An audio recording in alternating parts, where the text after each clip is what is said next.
qu'il faut qu'ils se défendent. Il faut qu'on ait une morale juive. Une morale juive, ça veut dire que s'il y a des ennemis qui veulent te tuer, tu ne les laisses pas.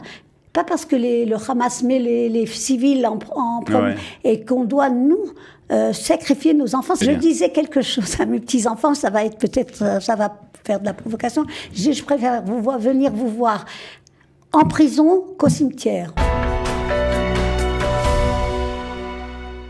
Et ce matin, nous avons le plaisir de recevoir une Safta dans les studios de Studio Kelita.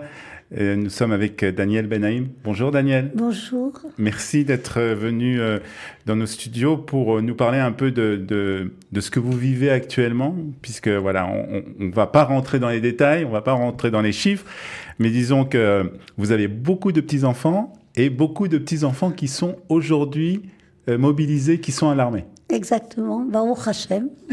On a beaucoup, Baruch Hashem. On prie tous les jours que tout le monde rentre en bonne santé chez lui. Alors, on va parler un peu de comment vous vivez cette situation, aussi de votre expérience, on va dire, puisque vous êtes en Israël déjà depuis 1968, exact. Juste après la guerre des 6 jours. Est-ce que cette guerre des 6 jours, ça a été un peu ce qui vous a fait décider de venir en Israël ? Probablement oui, mais en fait, mon mari et moi, on s'était connus et il m'avait dit tout de suite, lui, il avait été expulsé d'Égypte en 1956, donc il voulait venir en Israël. Donc, pour lui, c'était évident qu'on devait venir vivre en Israël. Et la guerre des 6 jours, on l'a vécu très très mal en France. On a vécu très très mal et on a vraiment, 1 an et demi après, on est venu et on avait une... mon aînée, Myriam, avait 6 mois quand on est monté en Israël. Alors, vous avez fait, donc depuis 1968, vous avez donc une expérience importante et vous avez aussi vécu la guerre de Kippour en 1973. C'était déjà à Jérusalem. Exact. Quand on était monté, on était 5 ans en dehors de Jérusalem, 3 ans dans le nord, 2 ans près de Haïfa. Et en juillet 73, on est arrivé à Jérusalem, à Baït-Vegan plus précisément. Et on a été, ça a été une période aussi difficile. Mon mari n'était pas mobilisé parce qu'il avait eu des problèmes de santé, mais on sentait qu'il fallait... Donc, lui et son frère, Victor, ils ont été mobilisés dans le civil, donc ils ont fait Voilà, ce qu'on voit aujourd'hui, qui est fait par la société civile, ça a été pris par... Exactement. C'était moins... Aujourd'hui, c'est absolument... ça prend une proportion... C'est très, très émouvant, d'ailleurs. Et ça nous donne la proportion de ce que ça veut dire Ardout Israël. Aujourd'hui, c'est... Est-ce qu'il est possible de faire une comparaison entre la situation en 1973 et aujourd'hui ? Parce que c'est vrai que en 1973 aussi, il y a eu un certain effet de surprise, même s'il y avait des signes avant-coureurs que la guerre allait être déclenchée. Il y a eu quand même une certaine surprise. Est-ce que aujourd'hui vous avez retrouvé cette ambiance, cette atmosphère de surprise ? Bien sûr, il y a eu un effet de surprise terrible. Et la surprise est d'autant plus grande que pendant quelques bonnes heures, il n'y a pas eu de réaction. La différence avec la guerre de Kippour, c'est que la guerre de Kippour ne s'est pas passée en Israël. C'était en dehors des frontières d'Israël et c'était un combat de militaires. C'est ça. Et tandis qu'ici, c'est absolument incroyable et inimaginable ce qui s'est passé. Jamais on n'aurait pu croire à une chose pareille. Quoique, moi qui avais été très très très active au moment d'Oslo, et au moment du Girouche de Gush Katif, on ne croyait absolument pas à une paix. Non. Vous pensiez qu'à l'époque, déjà, c'était une utopie de penser que le fait de se désengager de la bande de Gaza, de laisser la place au Hamas, aux Palestiniens en tout cas, dans un premier temps, c'était une utopie, c'était quelque chose de pas réalisable. Pour nous, c'était évident. C'était évident. on n'imaginait pas que ça allait arriver à ce point-là, mais nous, dans le milieu où je vis, j'habite dans la vieille ville, on était absolument convaincus que c'était pas vivable, cette situation n'était pas vivable.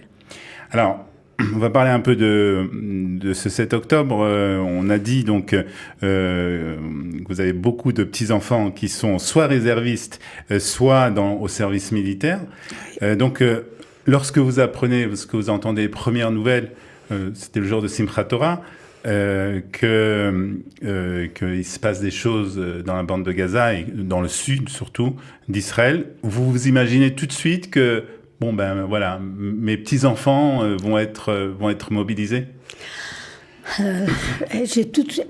À Simchat Torah, on n'a pas tellement réalisé ce qui se passait. À Motzei Shabbat, on a vu les nouvelles et tout de suite, j'ai appelé mes enfants pour ça. Et ils m'ont dit que tous avaient été mobilisés à Simchat Torah. Tout le monde était parti. Bon, c'est un coup, vraiment, c'est un coup. Alors comment on fait quand on a tant de petits-enfants qui sont mobilisés? Est-ce qu'on arrive à dormir? Est-ce qu'on est tranquille? Comment ça se passe? Moi, j'ai un tempérament plutôt positif et optimiste. J'ai une grande foi. Ce que voulez-vous que je fasse? On prie, on dit des Tehillim. Je téléphone tous les jours à mes enfants pour savoir. Dès qu'ils ont un moment, mes petits-enfants m'appellent. Ah oui? Ah oui. Dès qu'ils ont une... Alors, vous avez des nouvelles du front? Quelquefois. Même, il y en a 2 qui sont venus me voir, ils étaient... parce qu'ils habitent partout, mes petits-enfants, ils habitent partout, quoi. Et donc, ils sont venus me voir aussi, mais un quart d'heure, quoi. Et puis, ils ont continué. Alors, qu'est-ce que vous leur dites quand vous les voyez ou quand vous les avez au téléphone? Je leur dis une seule chose, qu'il faut qu'ils se défendent. Et surtout, parce que j'ai eu 2 petits-enfants qui, en 2014, étaient comment ça s'appelle déjà? La dernière guerre de l'opération à Gaza, un été blessé, ils sont des Sayeret Golani, un été blessé légèrement, Baruch Hashem, et l'autre non, enfin ils étaient les 2, et 13 de leur unité ont été tués quand ils sont rentrés à Gaza, c'était le fameux...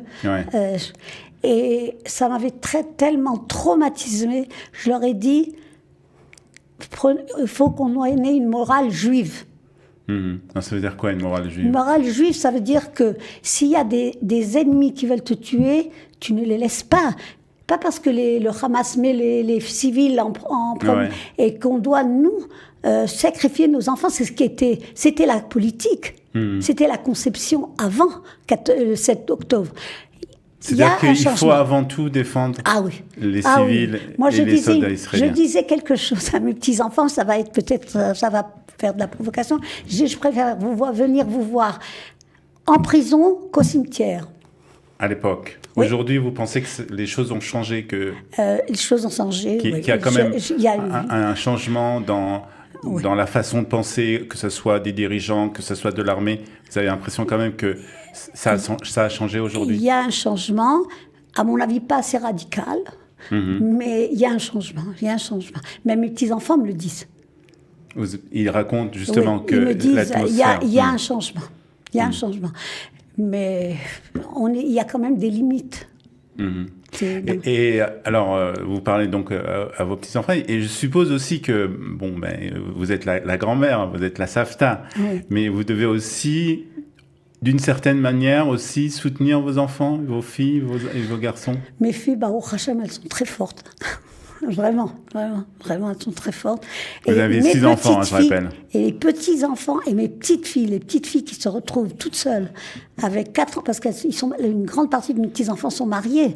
Ils ont tous 4 enfants, 3 enfants, 2 enfants. Et les petites filles, les belles filles de mes filles, je trouve qu'elles sont très courageuses. Vraiment. Elles continuent à travailler. Elles ont leurs enfants et leurs maris au front.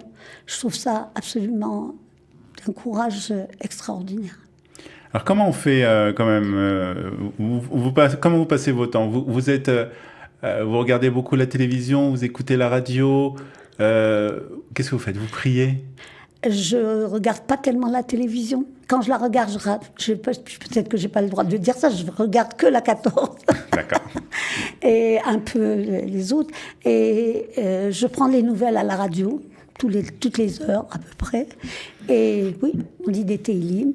On nous a donné des feuilles spéciales avec des prières pour les soldats, pour les otages, pour les blessés, pour le gouvernement qui puisse prendre les décisions courageuses et bonnes surtout, les bonnes décisions.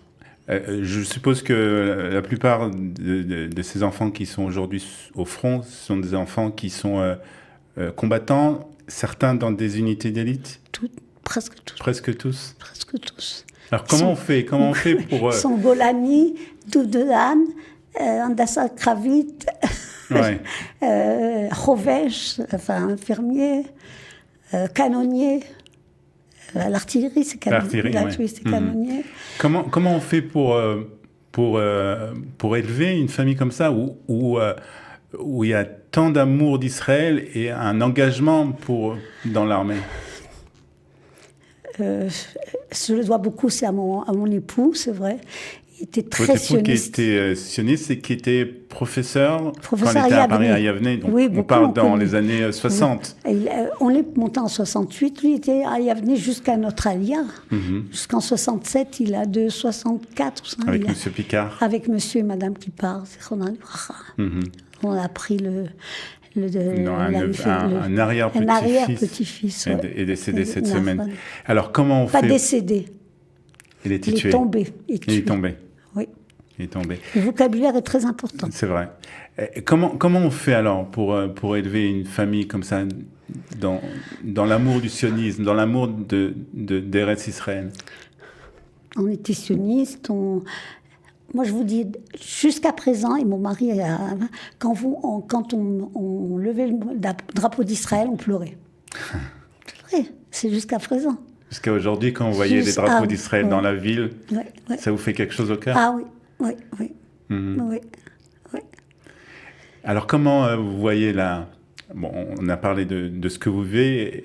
Peut-être on va terminer par comment vous voyez la suite. Est-ce que vous êtes quand même, vous êtes optimiste, et puis peut-être aussi un mot sur ce qui a précédé cette guerre, où on a vu vraiment des dissensions très importantes au sein de la société israélienne.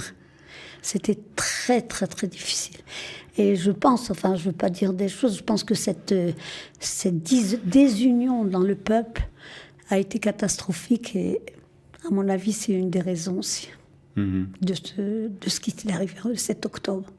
Et comment vous voyez la suite? Alors, vous voyez, bien sûr, vous espérez, je suppose, que l'armée israélienne, que le gouvernement israélien aille jusqu'au bout, c'est-à-dire que vraiment d'éliminer totalement le Hamas. Absolument, et puis surtout de changer de conception. On ne gagne pas une guerre en laissant le terrain aux Arabes. C'est absolument. Moi, j'ai écouté une très, très intéressante conférence de Eliezer Cherki qui a bien expliqué, vous avez sans doute entendu, la guerre se gagne quand on conquiert le terrain et qu'on occupe le terrain. Et j'espère vraiment, j'espère que le gouvernement, je suis une simple citoyenne, mais qu'il aura tiré les conclusions et ne pas plus faire d'illusions, et puis revenir à Gaza. Vous avez connu Gush Katif? Très, très, très, beaucoup. Avant le guérouge de Gush Katif, je me suis infiltrée, et pendant 2 semaines, j'étais dans la rue. Ah oui. Jusqu'à ce que le 16 août. Ben, ça vient de là, alors, la fougue de vos enfants et de vos ça c'est sûr. petits-enfants. Mon mari et moi, on était à toutes les manifestations en Oslo. On a beaucoup milité, disons. On était le Rova, la vieille ville, on avait un maté, et on était très actifs, toute notre communauté. On a été très, très actifs. Donc il ne faut pas chercher loin. C'est l'exemple qu'ils ont vu chez leurs parents, chez leurs grands-parents, qui font qu'aujourd'hui, vous avez... encore une fois, Oui. beaucoup de Oui. petits-enfants et petites filles aussi, parce que vous avez des petites filles aussi. Oui, il y a une qui sont à petite l'armée. fille qui est à l'armée, qui est Tatspitanite. Donc voilà, voilà. qui sont tous engagés. Pour terminer, Daniel, qu'est-ce qu'on peut vous souhaiter? On peut souhaiter que nos dirigeants soient forts et qu'ils prennent les bonnes décisions. Et c'est comme ça qu'on aura la paix. Et pour vous? Que mes enfants reviennent en bonne santé et que tous les Chayalim, les rattachés. C'est ce que nous souhaitons. En tout cas, merci pour cette discussion, Daniel. Tada. Et Shabbat Shalom. Shabbat Shalom.